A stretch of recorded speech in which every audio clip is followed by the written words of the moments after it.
Y en el medio apareces vos, bastante moderado, digamos, hasta ahora, casi burlándote de la poca gente que llevaba Mauricio Macri a Dolores el día que fue a declarar, que finalmente no declaró por el tema del Ara San Juan. ¿Me contás cómo apareciste ahí en ese lío? Sí, bueno, me parece que no es tan grave, hay un poco de susceptibilidad muy grande. Bueno, vos lo sabés eso porque después en las redes sociales hay una exacerbación de ciertas cosas. Sí. Me parece que es parte de una discusión. Cuando yo creo que una discusión política que vale la pena tenerla, tiene que ver con los procesos de construcción de los liderazgos, ¿no? ¿Quién tiene acompañamiento? Tiene mucho que ver también con desde qué lugar se construye. A mí me parece que es bastante negativo para la política argentina que la construcción de los proyectos políticos se basen en el no al otro, ¿no? En la negación, en el basta, y quiere trabajar un poco más en la construcción del amor. Así que me parece que un poco es por ahí. Pero a ver, recordémosle a la gente, vos hiciste ¿qué fue? Un Instagram, no me acuerdo, una publicación en alguna de las redes, pasando con el auto y diciendo, uy, el día está feo, se ve que vino poca gente por eso, que fue una especie de chicana. Lo que te pregunto es, teniendo en cuenta el rol que tenés y el rol que tuviste tan preponderante en este desastre de la pandemia, y siendo un dirigente, uno de los referentes de la dirigencia política en la provincia de Buenos Aires, que es donde se juega, creo, una de las principales, más que remanido decirnos, la madre de todas las batallas. Te pregunto de verdad, digamos, ¿te parece que es necesario? Porque hablas de construir y por otro lado te salen a sindicar como los que hablan de construir quieren construir desde la chicana, porque fue una digo, a ver, como dirían nuestros viejos, una mojada de oreja, ¿no? ¿No era necesario? ¿Qué sé yo? Una humorada, con total respeto. Pero ¿tuvo que ver, digamos, con tu mirada que tenés sobre la declaración de Mauricio Macri en Dolores? Tiene que ver con que yo creo que es importante, que no es lo mismo no tener o no tener acompañamiento, digamos, cuando en las cosas que uno hace. Y el acompañamiento se construye cuando hay algo, insisto con esto de la construcción desde el amor, de construir colectivamente. Y me parece que tiene que ver con eso. Fue una humorada, parece que no es para tanto análisis. Efectivamente, intentaron hacer una movilización que no convocaron gente, pero me parece que no va más para eso. No da para hacer de esto, me parece a mí, como si fuera no es lo mismo eso que la respuesta de algún diputado diciéndome delincuente o inútiles o cosas así. Por supuesto, cosas que yo jamás diría, y me parece que esas son cosas que preocupan, porque hay gente que tiene mucha participación en los medios de comunicación y mucho poder, porque son, por ejemplo, diputados nacionales, y me parece que ahí sí se construye desde el odio. Por ejemplo. Sí, en este caso él, en otros casos anteriores han sido otros diputados que se la pasan teniendo este tipo de comportamientos. Yo creo que uno puede tener una actitud que está basada en el humor, a uno le puede causar gracia, a otro le puede no parecer gracioso, pero no pasa más que por ahí. Ahora, te pregunto, digo, si la respuesta fue mucho más, porque no va por un análisis político, pero digamos, la respuesta fue, y por supuesto todo tiene una lectura política y sobre todo teniendo en cuenta el tiempo de descuento que viene hasta el 14 y lo que fue el resultado imprevisto para las dos partes de las PASO. Algunos contestaron, bueno, no lo acompañaron a Dolores, pero lo acompañaron en las urnas, y a ustedes no, digamos. Esto fue como lo que se escuchó casi como respuesta política a esta humorada. Sí. Bueno, o algo que hizo Axel también, Kicillof, en el mismo sentido, me lo decían a 24, convocó menos gente que un artista callejero, digamos, y la respuesta era la misma, sí, pero lo votó más gente que a vos. Sí, ahora, lo que yo estoy diciendo, y me parece que es lo que te quería decir también, no solamente se construye con el odio al otro, porque uno puede votar por oposición a otro, ¿no? Yo creo que también vale la pena construir por amor a un dirigente o a una propuesta política, eso es lo que no se ve.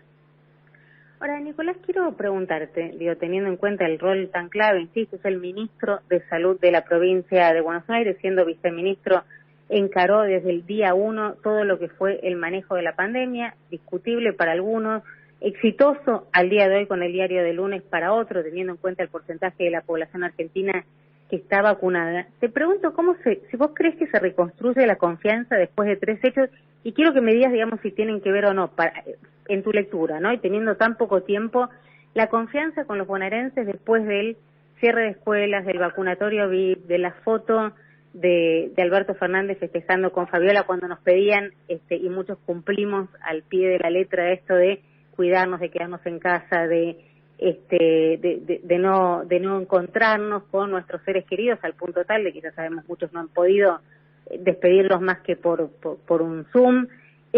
¿Vos crees que esto golpeó, digamos, fue parte del resultado del 12 y que hay forma de reconstruir esta confianza o este pacto de confianza que pudieron haber roto estos 3 hechos? Son 3 hechos distintos. Hay 2 de ellos que tienen una característica y otro que me voy a dedicar a explicarlo después. Los 2 primeros ya lo hemos discutido nosotros. Yo no abono a la idea de la construcción de la indignación y del enojo como forma de expresión de la política y de los medios de comunicación. Creo que hay cosas mucho más interesantes y muchas más cosas para dar. En concreto, esos 2 hechos de la foto o del otro del vacunatorio, que si bien tienen cierta relevancia, lo que han tenido han tenido demasiada más prensa y comunicación que, por ejemplo, las medidas de cuidado que había que tomar o las indicaciones de vacunación pediátricas o ciertas cosas que necesitamos apoyo y acompañamiento.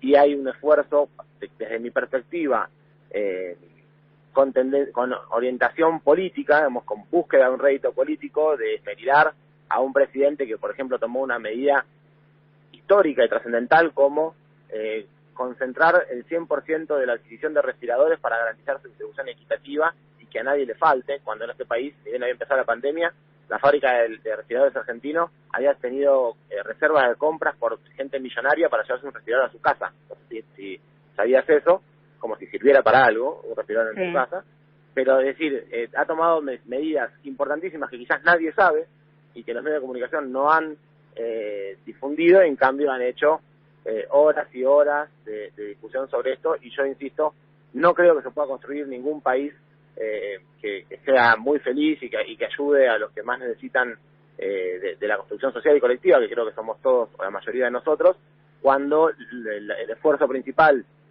de parte de la política y parte de los medios de comunicación es sobre generar indignación a los demás. Eso es una cosa. Las escuelas, hoy no sé si sabías, pero hace 5 semanas, el 5% de los contagiados que teníamos en nuestro país, en nuestra provincia de Buenos Aires también, correspondían a menores de 18 años, hace 5 o 6 semanas. Hoy es el 25 a 30% de los contagiados están dentro de los grupos de los menores de 18 años. Esto es. ¿Pero eso nos explican porque no están vacunados? Se explica por qué no están vacunados y se explica porque como todavía no están vacunados y se fueron, a medida que fue mejorando la condición epidemiológica del resto de la población, se fueron reduciendo las medidas de cuidado. Pero nosotros hemos tenido un dirigente muy importante, el intendente de la Ciudad de Buenos Aires, que ha dicho, en las escuelas no te contagias, y lo ha dicho con su equipo de salud al lado sin que nadie le diga, señor, lo que está usted diciendo es peligroso, porque se generan entonces decenas, centenas, miles de contagios, en función de pensar que no hay que tomar medidas de cuidado o que eso no tiene riesgo. Entonces, el cierre de las escuelas, que fue un cierre de la presencialidad, porque se hicieron muchísimas actividades distintas, de la presencialidad y mantuvieron la virtualidad lo que pudieron, ¿no? Cierto. Y cuando era virtual era con cuadernillos, y cuando no hicimos en la provincia un programa llamado ATR, que es de apoyo con docentes y con equipo pedagógico en las escuelas de los chicos que habían perdido la trayectoria pedagógica, importantísimo. Pero digo, con todo ese trabajo que sin duda tiene consecuencias en lo educativo, en lo social, en lo cultural, pero logramos ser en la Argentina el único país del mundo donde todas las personas que se enfermaron de COVID tuvieron la mejor chance de atenderse con todos los elementos de la medicación, respirador, atención médica. No le faltó la atención a nadie, ni los más pobres, ni los más ricos, ni en ninguna provincia, ni en ningún lugar de nuestra provincia de Buenos Aires tampoco. Te he llamado muchísimas veces off the record para preguntarte, para tratar de entender lo que estamos diciendo desde el punto de vista epidemiológico, de la política de salud pública. Me has tenido una paciencia infinita. Te pido trasladar eso también a quienes nos están escuchando en un par de temas que mencionaste para entenderlo.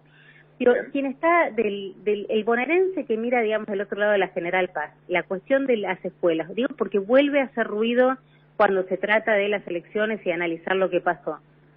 No dice, a ver, ¿cómo puede ser que ellos mantuvieron la presencialidad? Nosotros no, y sin embargo los casos, digamos, si vos los comparás en términos exponenciales, no es que explotaron en la Ciudad de Buenos Aires y se contuvieron en la provincia. Ellos, dirían los bonaerenses, con las escuelas abiertas y nosotros con las escuelas cerradas. Bueno, pero perdón, es un relato eso.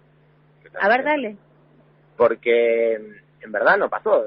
Hubo una diferencia. La Ciudad de Buenos Aires decidió abrir las clases en un momento en el que estábamos en las últimas 3 o 4 semanas del ascenso de los picos, del primer pico, del pico de la segunda ola, perdón. En el momento donde estaban, por ejemplo, en la Ciudad de Buenos Aires, todo el sistema de salud, ¿te acuerdas cuando se juntaron todos los dueños de las prepagas a plantear que ya no hay más camas y que están utilizando las clínicas y hospitales de la provincia de Buenos Aires para atenderse porque en la ciudad ya no había más lugar? Me acuerdo perfecto, sí. Yo participé de esa reunión con ellos que nos contaban. En ese momento nosotros estamos diciendo que no era momento para abrir las clases y la Ciudad de Buenos Aires judicializa esa decisión, abre la Ciudad de Buenos Aires y la Ciudad de Buenos Aires colapsó. Si no hubiera sido por la provincia no hubieran alcanzado las camas para todos y todas en la ciudad. Entonces sucedió eso en ese momento, además que fueron apenas 4 o 5 semanas, porque en verdad, si vos te fijás, todos los registros que hay, esto lo presentó el sindicato de docentes de la Ciudad de Buenos Aires, pero hubo un ritmo de menos del 70%. Entonces, porque espera que te estás perdiendo, sí, ahí está. No, que hubo muy bajo en ese periodo de tiempo, porque había también una parte de la sociedad que estaba muy preocupada, viendo que estábamos todos viendo no hay cama de terapia intensiva, está por colapsar y o sea que decís que mantener las escuelas abiertas sí generó, digamos, un crecimiento exponencial de los casos en la Ciudad de Buenos Aires.